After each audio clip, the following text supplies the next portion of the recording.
សុខភាពដូចថាពិបាកខ្លាំងពីឈឺណាឈឺ I would get sick.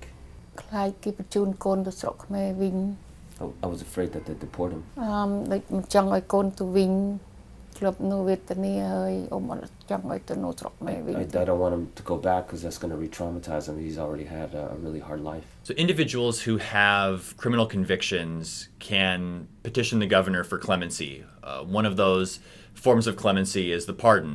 But Mr. An's petition was one where he was looking at being deported to Cambodia, but the timing didn't work that the clemency board had they did not have an opportunity to actually hear the petition. He was going to be put on a plane and sent out of the country in a matter of days.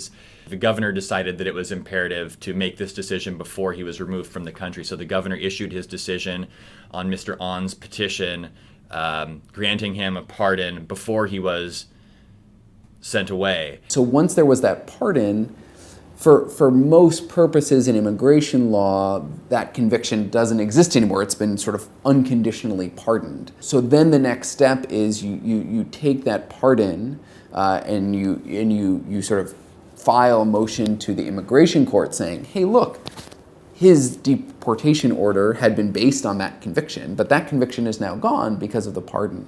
And so you should sort of remove that deportation order, and then that restores someone to the status they had before.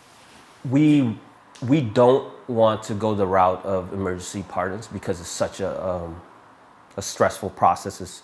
There's not a lot of capacity around it. There's a lot of scrambling. If we could get in front of it, it'd be easier to connect you to legal advocates. It'd be easier to connect you to kind of the normal pardons process, or because every case is different, right? There's no cookie cutter way. This is a really messy legal process that we're figuring out as we go as organizers as well.